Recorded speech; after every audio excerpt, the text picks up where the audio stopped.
One. Boom. All right, ladies and gentlemen, we got the host of the Sharecropper Podcast, and we're going to explore the world of online business, share practical insights, and discover how digital sharecropping can become a valuable asset in your entrepreneurial arsenal. Let's get this show started. Here we go. Shut up and sit down. Look, a business can give you everything you want in life: prestige, wealth, freedom. It can also take everything away from you. This show is for those who are willing to take that risk. These are the real life stories of entrepreneurs. But before we start, I have one small favor to ask. Please leave a comment. It can be advice, critiques, tips, feedback, or share this with someone, because your engagement is the most valuable and most powerful form of social currency. So thank you, and welcome to another episode of Business Bros.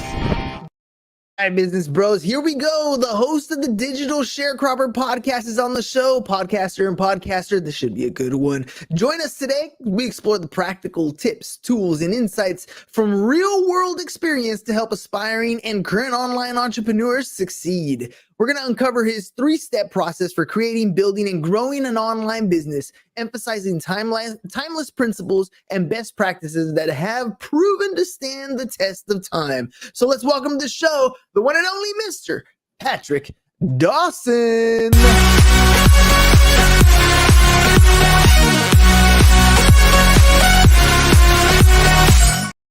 All right, Patrick, let's do this thing, man. Welcome to the program. All right, glad to be here.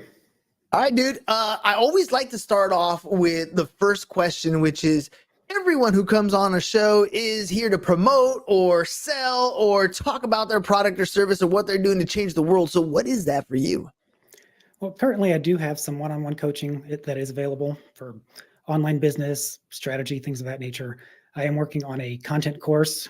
I notice a lot of people have trouble making content or making better content.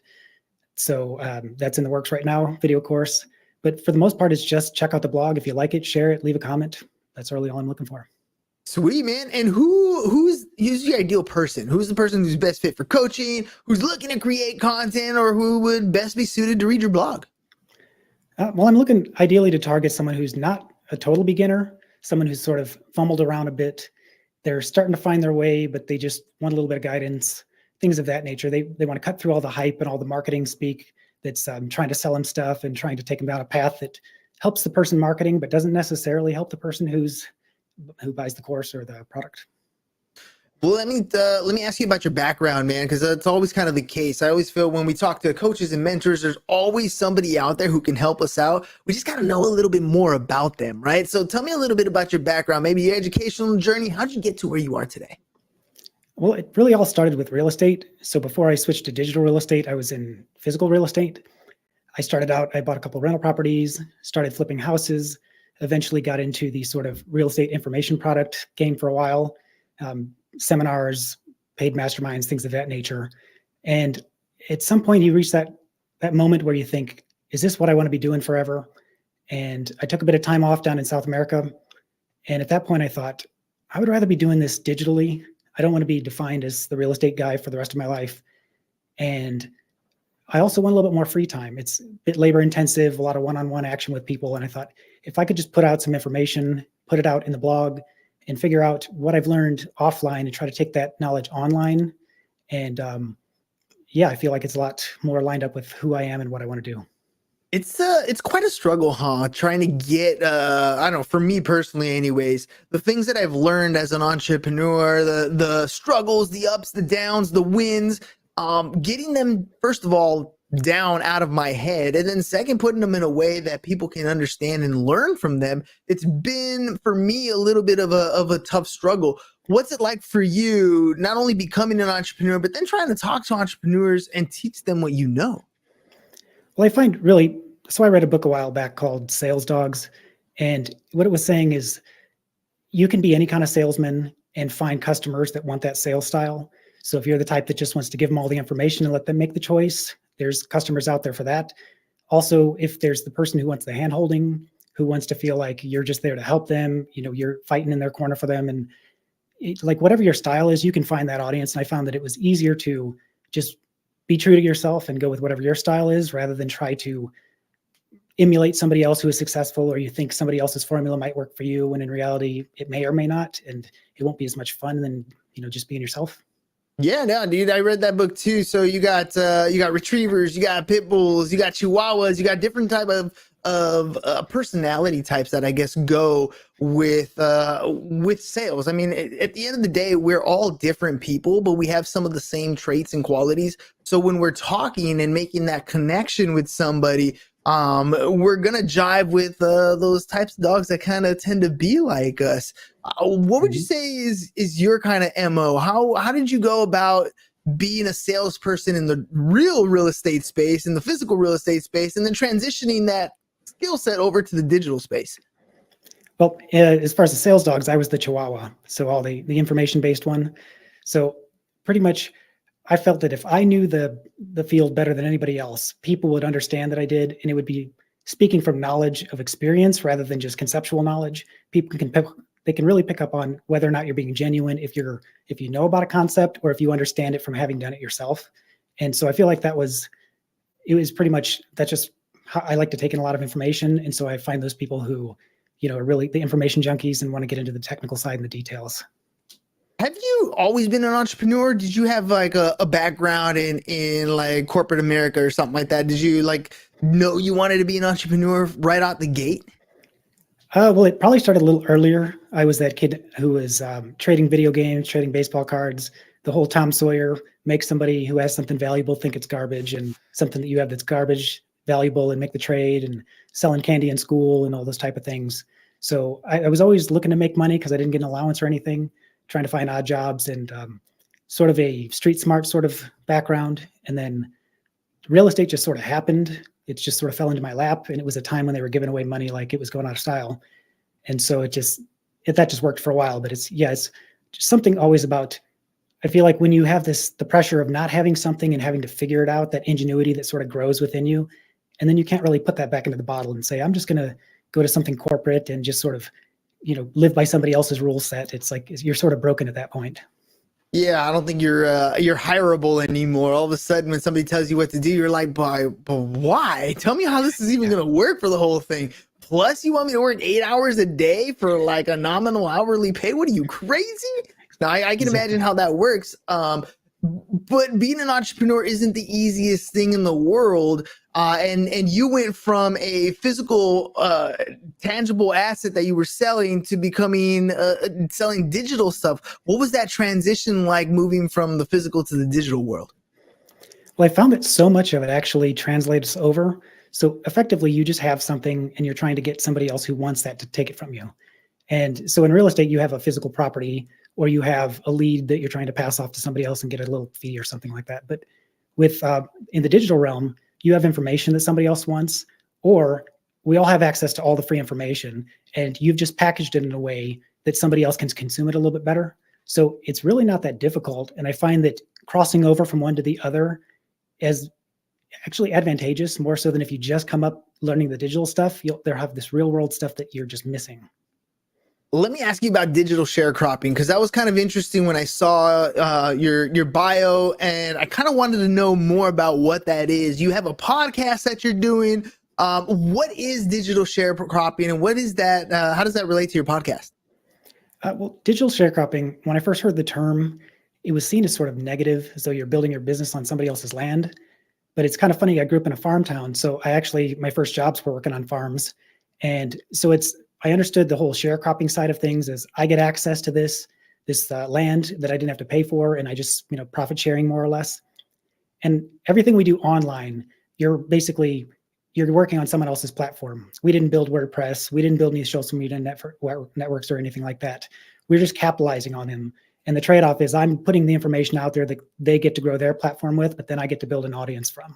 So I really see it as a positive thing, as long as you understand you've got to have something that you own yourself. So you got to get your customer's email. You have to have your home base where people come back to. But ultimately, everything is digital sharecropping. I mean, we don't create our own electricity. We don't create our own currency. So at some point, you are going to have to be sort of profit sharing and working off of these existing systems. And yeah. So let me ask you about the way that kind of works for us today is we're creating content on these different platforms to build that audience. And one of the things you talked about early on is that you help people kind of create that content. I do the very same thing, which is the reason why we're on this podcast right now. We take this long form piece of content. My goal is to ask questions so that the guests can create golden nuggets that they can turn around and clip and use for social media. That's how we operate. That's how we run the show. What do you do to help people grow their audience, to build that content? What advice are you giving them to help them basically capitalize on this digital sharecropping? Well, it's like we said at the beginning, I try to focus on these basic principles and best practices. So rather than following these hype, this fad, anything that's popping up that AI is the new thing, we have to all use AI, I try to get back to the basics and help them understand that you already have a lot of this knowledge. You already have a lot of tools at your disposal. You already have your own message and your own voicing and whatnot. And it's just sort of teaching them how to unleash themselves on the problem, and starting at the basics where build your website, find what your identity is as a business, or as if you're going to be setting yourself as an authoritative figure. We start there and we start to build on best practices that don't rely on whether or not one social media platform all of a sudden dies out or becomes pay to play, or something that used to exist doesn't exist. We know how to easily translate what we had somewhere else, move it somewhere else, repurpose, all those type of things. It's owning that traffic, right? I love Russell Brunson's book, The Expert Secrets, because he talks about the different types of traffic that you can get: earned traffic, paid traffic, these different types of things that we're doing. Free traffic, for example, when we're posting stuff on social media, then traffic's coming our way because we're grabbing some attention. We could pay for it by putting some ads if we wanted to. But the traffic that you own, that is where a true entrepreneur really grows as a business. When you have name, email, phone number, you can send an email, you can send a text message, you can take control of your marketing. But that only happens when you start to build that audience, take it away from those platforms that are somewhere else, and then kind of own that stuff. What are some strategies that maybe you've used yourself, or that you're sharing with clients, to help kind of own that traffic, grow that audience so that they can essentially grow their business? Well, a couple of things that come to mind is when people land on your homepage, giving them just one choice to make. Don't give them, here, opt in for this. Here's some customer testimonials about me. Here's a little backstory on me. Here's something else. Don't distract them. Just make it. If you go to a social media website and you're not logged in, it'll say log in to continue. And see your website. If someone lands on your homepage, be that gatekeeper that says, hey, this is the action I want you to take. Maybe it's just jump over and read the blog. Maybe it's put in your information and get on the newsletter or whatnot. But that's one thing, is just have a focused homepage so that you can convert more of that traffic that lands there. And the second thing that comes to mind is, this isn't for everybody, but I don't have any social media links going out off of my website. So a lot of people like to advertise and say, here's, follow me here, follow me here. And I just see that as putting an exit ramp right on your website that, hey, leave my website and go get distracted. And so I try to have one-way traffic from social coming into my site and not having them go out anywhere else. Once they're there, they have your content to consume, you're giving them offers, you're having a call to action, maybe you want them to comment or share something. But in reality, I see those couple of things as giving them a focused thing to do on the homepage, and also don't keep sending them to all other places and confusing them and getting them distracted. Yeah, it's difficult to gain that traffic. Really easy to lose that traffic. And I like how you said that those other links are like off ramps and they're going away from what you're doing. And I think the description of giving them one thing to do kind of goes to the idea between a funnel and a website, right? A website has so many different options, so many different things that you can do. Whereas a funnel is just literally telling you, do this one thing. Let's get to this one step. Sign in, opt in, or whatever it is. It's that first step. And usually it's that step that requires them to collect the data. Once you have that data, what do we do after that? Well, after that, I mean, it's pretty simple. You warm them up, you give them stuff that is valuable to them. You don't immediately go for some sort of a sale. You don't upsell. You don't, respect the inbox, respect that they gave you their information, and treat it wisely. I mean, you warm it up, you provide lots and lots of value before you go for any kind of close. And I've often found that the indirect approach is much more valuable. It's much more, you get better outcomes when you're indirect rather than direct. I know you can just knock on 100 doors and get some sales that way. But if you give information and show your expertise through your content, then they're going to want to. And you're going to sort of select out the tire kickers and those who are just sort of passing through. And you're going to get people who are actually engaged that way. The engagement is key, right? I think that's really having people in your database is great. And then having the numbers go up, that's great. And being able to send emails, that's great. And text messages, that's great. But if you don't get the engagement back, if there's no communication, if there's no conversion, if there's no payment, then what are you kind of doing it for? There's obviously something that you got to build. In your experience as you're helping customers build these things online, what are some of the best practices or maybe products or services that you're seeing people have a success with building that database and then turning it into an actual profit? A lot of the people I work with are sort of coaches and things of that nature, where they are the product. And so they are sort of selling themselves as the authority. And in that sense, it works really well with the content. You can show it in a bite-sized format. So for instance, if you have a course, you don't have to say, hey, give me $199 to learn the information. They can read a lot of that information through your posts that you make here and there. And they realize, okay, you know what you're talking about. I will pay for that because I've got almost that little teaser. You gave me that little free sample at the beginning, and now I want to come back for it. So it works really well if you have some sort of expertise or you're setting yourself up as an authority in your field. I think that's sort of where I've sort of found a niche. Yeah, and even though courses are there's so many of them, and people are often like, why do I want to do that? They can get this stuff free online. Why would they buy from me? And I think what you said right there is really actually key. It's you're building that authoritative persona. You are that attractive character. They want to work with you because you're giving them so much value. A lot of what I always hear this, 95% of what you're selling, you're usually giving away for free. And it's that little bit that's left over that once people kind of understand that, yes, you're bringing value. Yes, you know what the heck you're talking about. Then they're going to want to pay for some of these products and services that you're working with. Have you found that when creating these courses, having them kind of like video library or blog format, is that more successful these days than maybe doing live Q&As and coaching sessions, things like that, maybe like on a webinar base? Do you think there's a big difference between the two as far as success rate maybe? I'm not sure on the success rate. I know that there's an audience for all of them. There's some people I know who are text-based only. They never get in front of the camera. They never do any kind of audio, and they're still successful. So I know maybe it's a generational thing where some are more comfortable in certain generations just reading something versus interacting on a webinar. I know webinars were real big in our real estate business, close to a decade ago. That was the new thing. So I think you can be successful whatever path you want to take, but also it's like try to get outside your comfort zone a little bit, test some of them, see you might like something more than you thought.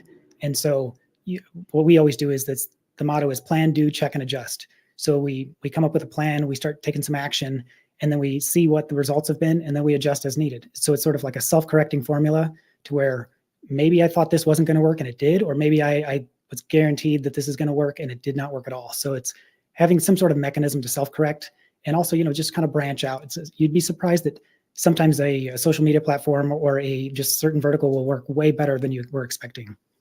Let me ask you about growing your channels, kind of using AI, all these trendy things that you kind of mentioned earlier. You try to bring back to the fundamentals. I don't want to use AI as an example. There's so many people who are trying to prep for courses or like for me, for example, I know I use ChatGPT when I prepare for different episodes to help me do research on the different people that are going to be on the show.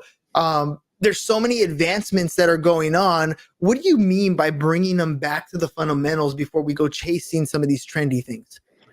Well, when we first got started, just to talk about AI, I first got started in the era when everyone was talking about these virtual assistants. Just hire someone from the Philippines or from India, and it's going to change your business.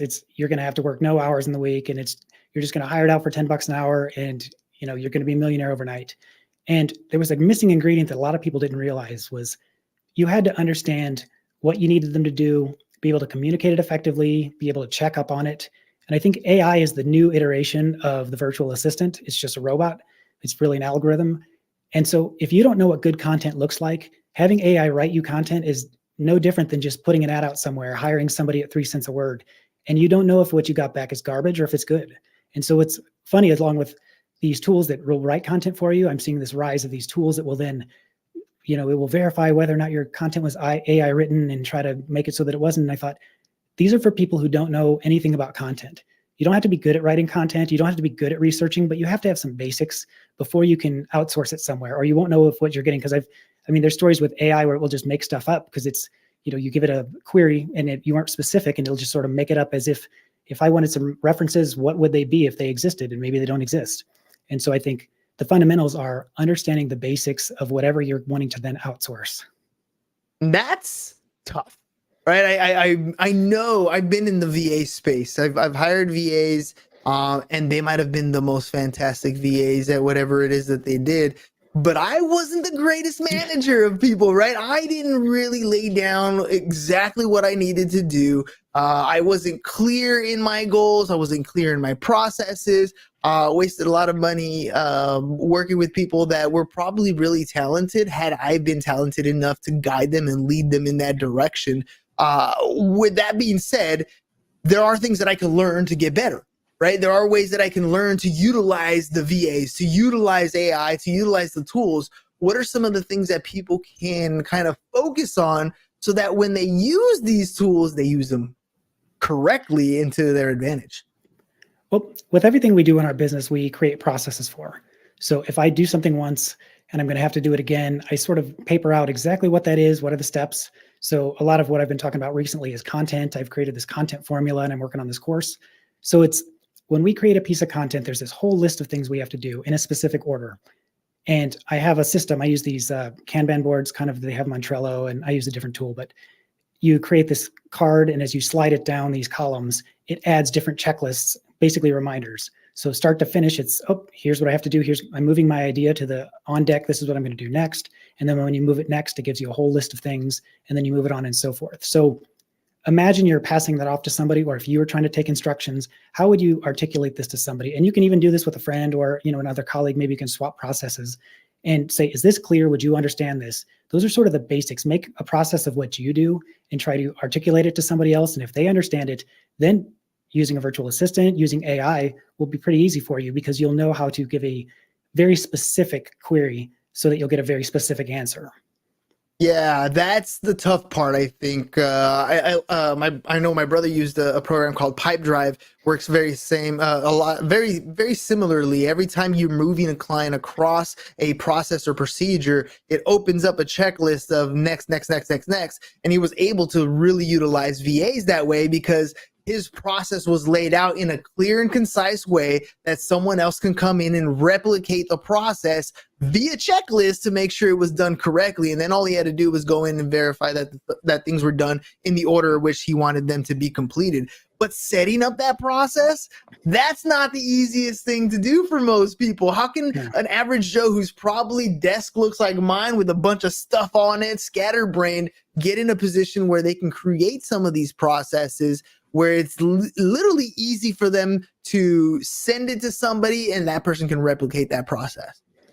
There's a lot of free tools out there. Like I mentioned, Trello. I don't use it. I use a premium tool, but Trello can do that for you. But this all started many years ago. I read a book called The E-Myth, and it explained, I don't remember the exact story, some lady in a bakery who was trying to hire a manager or something like that and get out of her business and be the owner instead of working in the business. But the concept rang true with me. And ever since then, even going back to the real estate, I would come up with this. And it's just, think of everything you're doing, almost like narrate it. And it can be as simple as just doing audio notes and speaking into your phone, like, this is what I'm doing now. This is what I'm doing now. And then later transcribing that or having the app do it. It's just think like every step of the way, there's this thing called decision fatigue. And the more decisions you have to make and the more stuff that lives in your head instead of out of your head on paper or on a process, that's going to cloud your judgment. And so you're going to make worse decisions. You're going to feel foggy and tired quicker. And so if you just think of it that way, you just narrate everything you do and just do, a voice recording app. And then at the end of the day, you go back to it and you can either have it transcribed for you and just put it into a free tool and start there. Start with something simple. Maybe it's not even work related. Maybe it's something you do with going shopping or some sort of maintenance you do on vehicles or, chores around the house. Something of that nature. You come up with a process and, eventually you'll be able to get all your stuff out. And it's, like I said, with the self-correcting mechanism, when you get to a point where you say, oh, this checklist was missing an item, or this item is kind of redundant, where this kind of happens automatically. Then you just update the system. And so moving forward, it gets better and better over time.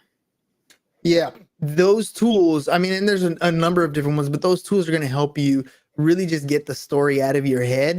Then you can take a bunch of different stuff. You can have AI help you sort that stuff once you have it transcribed. But again, it's getting the necessary information out. Patrick, you're literally helping people get as organized as they possibly could so that they can scale a business, so that they can grow, so they can build that database. If people want to reach out to you, find out more of what it is that you do, how you do it, how can they do that?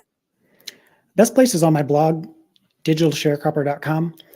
Social media, I usually send my posts out there, but it's kind of one way. I don't really spend a lot of time on it. So just go to the blog.